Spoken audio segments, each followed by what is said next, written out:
2 जून 2020 daily आपका current affairs में स्वागत है।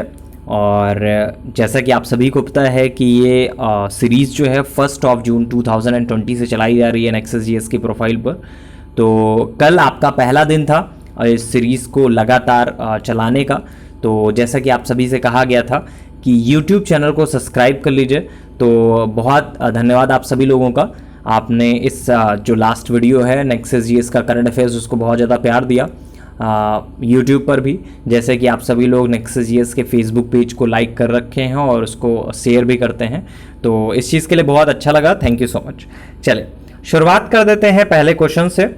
तो अमेरिका के निजी अंतरिक्ष कंपनी स्पेस एक्स का अंतरिक्ष यान क्रू ड्रैगन 31 मई को 2 अंतरिक्ष यात्रियों को लेकर सफलतापूर्वक अंतर्राष्ट्रीय अंतरिक्ष स्टेशन में पहुंचा। अब एग्जैक्टली है क्या ये और क्यों इंपॉर्टेंट है हमारे एग्जामिनेशन के लिए? तो स्टेशन तो पहुंच गया और इस प्रकार जो स्पेस एक्स है वो आपका अंतरिक्ष यात्रियों को अंतरिक्ष में भेजने वाली पहली निजी कंपनी बन गई है। तो अंतरिक्ष यात्रियों को अंतरिक्ष में भेजने वाली पहली निजी कंपनी कौन सी है? तो ऑब्वियस सी बात है, आपको ऑप्शन पता होगा, क्लियर होगा। और क्या पूछा जा सकता है? तो अभी इसी उड़ान से वाणिज्यिक अंतरिक्ष जो यात्रा है उसमें एक नए युग की शुरुआत बोला जा सकता है। तो स्पेस एक्स के अंतरिक्ष यान क्रू ड्रैगन का ऐतिहासिक प्रक्षेपण जो हुआ वो आपका फ्लोरिडा में कैनेडी अंतरिक्ष केंद्र से 30 मई को किया गया था। और यह अंतरिक्ष यान जो है नासा के अंतरिक्ष यात्री बॉब बैंकन और डल हर्ले को लेकर गया था। तो इस अंतरिक्ष यान के प्रक्षेपण से वाणिज्यिक अंतरिक्ष यात्रा में एक नए युग की शुरुआत हुई। तो ये पूछा जा सकता है। और दूसरा ये पूछा जा सकता है कि ये अंतर्राष्ट्रीय अंतरिक्ष स्टेशन एग्जैक्टली होता क्या है? तो अंतर्राष्ट्रीय अंतरिक्ष स्टेशन बाहरी अंतरिक्ष में मानव निर्मित उपग्रह है और इसे अनुसंधान और शोध के लिए बनाया गया है। इसे पृथ्वी की निकटवर्ती कक्षा में स्थापित किया गया है। और आईएसएस जो है विश्व की कई स्पेस एजेंसियों का एक संयुक्त उपक्रम है। इसे बनाने में संयुक्त राज्य की नासा के साथ रूस की एशियन फेडरल स्पेस एजेंसी मतलब आरकेए, जापान एरोस्पेस जो एजेंसी है जेएएक्सए, कनाडा की जो कैनेडियन स्पेस है एजेंसी सीएसए और यूरोपीय देशों की जो संयुक्त यूरोपियन स्पेस एजेंसी है मतलब ईएसए, ये आपका काम कर रही है।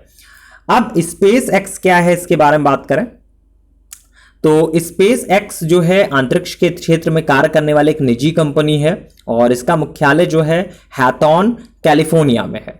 तो 2002 में अंतरिक्ष परिवहन लागत को कम करने और मंगल ग्रह के उपनिवेशीकरण को सक्षम बनाने के लक्ष्य के साथ उद्यमी एलन मस्क ने इसकी स्थापना की थी। ठीक है, स्पेस एक्स ने फॉल्कन और ड्रैगन अंतरिक्ष यान विकसित किया जो वर्तमान में पृथ्वी कक्षा में पेलोड वितरित करता है। अब क्या क्या इंपॉर्टेंट है उसके बारे में बात करें। एलन मस्क का नाम मैंने बोला है, इसकी स्थापना एलन मस्क ने की थी। और रिसेंट में आपने याद होगा कि एलन मस्क कोरोना के टाइम पे बहुत ज्यादा चर्चा में थे बहुत सारी चीजों की वजह से। ठीक है, तो इनका नाम आपके लिए इंपॉर्टेंट है। स्पेस एक्स के जो हेड हैं वो कौन है, स्थापना इसकी किसने की थी? एलन मस्क ने। इस वर्ष के लिए बहुत इंपॉर्टेंट है। ठीक है, अभी टाइम पीरियड में बहुत ज्यादा चर्चा में थे। ठीक है, इसके अलावा एक क्वेश्चन और पूछा जा सकता है, स्पेस एक्स का जो मुख्यालय है वो कहां पे है? तो हैथॉन कैलिफोर्निया में स्थित है। ठीक है, और एक और चीज जो पूछी जा सकती है जो मैंने स्टार्टिंग में बताई कि अंतरिक्ष यात्रियों को अंतरिक्ष में भेजने वाली जो पहली निजी कंपनी है वो कौन बनी है? तो स्पेस एक्स वो कंपनी है। इसके हेड कौन है? एलन मस्क हैं। ठीक है, तो इसके बारे में आपको क्लियर हो गया कि क्या क्या जो है वो पूछा जा सकता है। नेक्स्ट है, मशहूर संगीत निर्देशक वाजिद खान साहब का निधन हो गया। तो आपके क्वेश्चन में जो पूछा जा सकता है वो इस तरह से पूछा जा सकता है कि हाल ही में वाजिद खान साहब का निधन हो गया, वो किस क्षेत्र से संबंधित थे? तो मशहूर संगीत निर्देशक रहे हैं वाजिद साहब और 42 साल के थे और किडनी की समस्या से पीड़ित थे। तो वाजिद जो है अपने भाई और जोड़ीदार साजिद खान के साथ मिलकर साजिद वाजिद के युगल नाम से फिल्मों में संगीत की रचना करते थे। कई फिल्मों में हिट म्यूजिक भी इन्होंने दिया है। और वाजिद खान ने साजिद के साथ 1998 की फिल्म प्यार किया तो डरना क्या से बतौर म्यूजिक कंपोजर अपना कैरियर स्टार्ट किया था और इसके बाद उन्होंने कई मूवीज की थी। तो पूछा आपसे जा सकता है कि हाल ही में वाजिद खान साहब का निधन हो गया, वो किस क्षेत्र से संबंधित थे? तो ऑब्वियस सी बात है, मशहूर संगीत निर्देशक थे। नेक्स्ट है निसर्ग के बारे में बात करें तो निसर्ग जो है महाराष्ट्र और गुजरात में तूफान मचा सकता है। आपसे इससे रिलेटेड क्या पूछा जा सकता है उसके बारे में बात करते हैं। निसर्ग क्या है, तो ये ज्योग्राफी के पोर्शन में अपडेट हो सकता है क्वेश्चन, करंट के अलावा ये ज्योग्राफी के पोर्शन में अपडेट हो सकता है।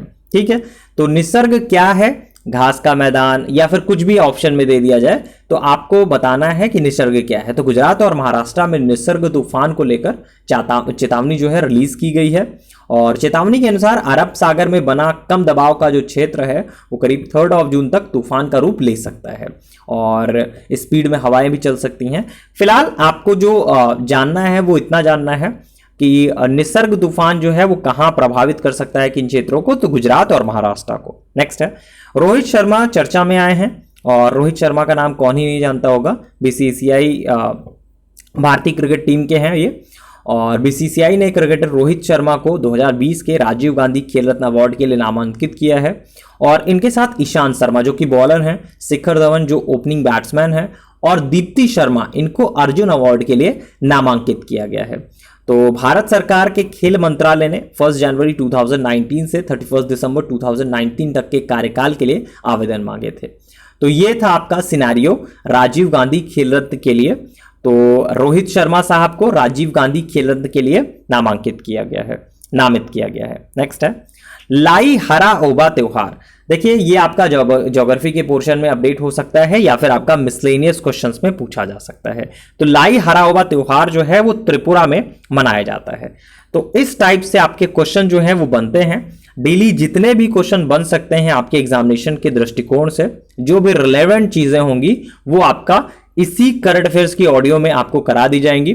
ठीक है, और क्या अगर उस टॉपिक से अगर जीएस में कुछ इफेक्ट पड़ता है या कुछ जीएस अपडेट होता है वहां से, तो वो भी आपको उन टॉपिक्स में बता दिया जाएगा। इसके अलावा भी मैं आपको एक चीज बता दूं, बहुत सारी चीजें ऐसी होती हैं जो करंट अफेयर्स में नहीं अपडेट होती हैं लेकिन जीएस के पोर्शन में अपडेट होती हैं। तो उनके अपडेशन के लिए या फिर ये बोल सकते हैं कि जो नेक्सस जीएस का मेन काम होता है, जो सबसे बड़ा कार्य होता है वो ये होता है कि जीएस को करंट से रिलेट करके पढ़ाया जाता है जिससे मैक्सिमम टॉपिक आपके कवर हो सके, एग्जामिनेशन को क्लियर करने में आपको मदद मिल सके।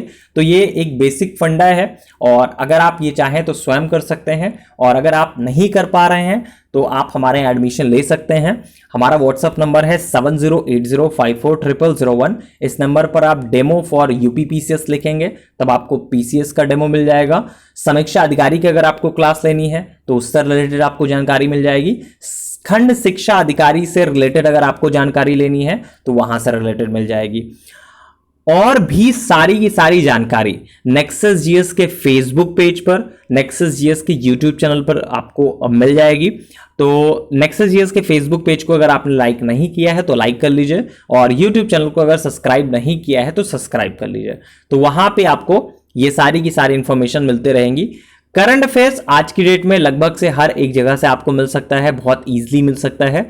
नेक्सस जीएस में अलग क्या है जो आपको दिखाई पड़ेगा या फिर हम आपको देंगे, अप्रोच एक अलग है। आप जब पढ़ोगे, जब आप 4 से 5 जो करंट होते हैं डे के, बहुत सारी चीजें होती हैं लेकिन उनमें से 4 से 5 चीजें ऐसी होती हैं जो एग्जामिनेशन के लिए ओरिएंटेड होती हैं, जो पूछी जा सकती हैं आपकी परीक्षाओं में, तो वो आपको पढ़ाई जाएंगी। बाकी तो आप न्यूज़पेपर खुद ही पढ़ सकते हैं, मैगजीन्स आप खुद ही पढ़ते हैं, लेकिन मेरे से पढ़ने के बाद आप जो डेली पढ़ते हो उसके बाद कोई भी मैगजीन आपको पढ़ने की जरूरत नहीं पड़ेगी। और अगर आप कोई भी मैगजीन पढ़ते हो तो उस मैगजीन में मैक्सिमम डाटा आपको पहले से याद होगा।